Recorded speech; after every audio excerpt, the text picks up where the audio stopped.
Sometimes the church makes too much sense to the world. I'm struck by a number of things about the story in 1 Samuel chapter 8 in the Old Testament, the story that begins with Israel wanting a king like every other nation.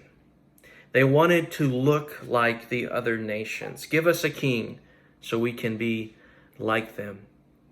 I want to read from you a passage from chapter 10 of 1 Samuel about them asking Samuel to tell God this and what God says back to Samuel. It's very striking. They said, "Give us a king to judge us." Their demand was displeasing in the sight of Samuel, and so he prayed to the Lord. And the Lord said to Samuel, "Listen to the voice of the people and all that they say to you. For it is not you they have rejected, but they have rejected me as their king." You know, in this story, not only do they want to be like the other nations, they reject God as their king, but when they start looking for their own king, they pick Saul, who the text says is a handsome young man, a head taller than everybody else. By all worldly standards, he should be the king. And granted, he is a great king for a while. But who does God choose to be his king? Who does God anoint to be the king of Israel? Not someone a head taller, but the least of the sons of Jesse, a shepherd. He goes out and he finds someone who, by all worldly standards, should not be the king. God does things a little bit different, things that, frankly, don't always make sense. I want to read for you a passage in 1 Corinthians chapter 2.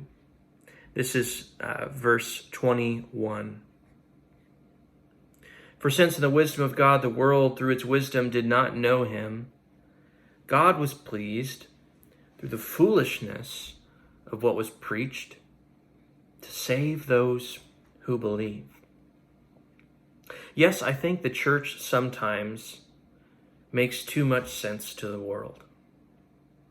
We don't do things the way the world does. Scripture says that the message of the cross is foolishness to those who are perishing, but to us who are being saved, it is the power of God. So what does it mean that we make too much sense to the world? It means that we shouldn't try to do things the way that the world does them. We should be holy. We ought to be different. We need to look different than the rest of the world. Really, what I want to tell you today is, if we just look like everyone else, if we actually haven't changed, then what do we even offer to this world?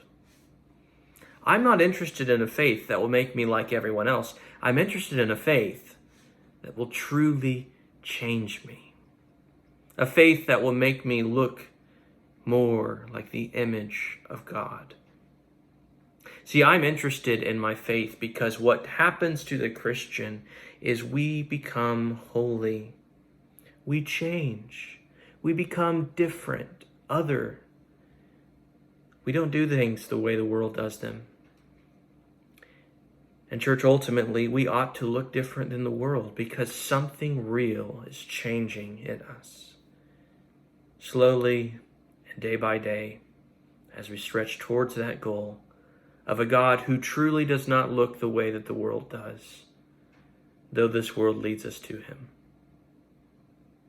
Have a blessed day, church, and may the Lord protect you.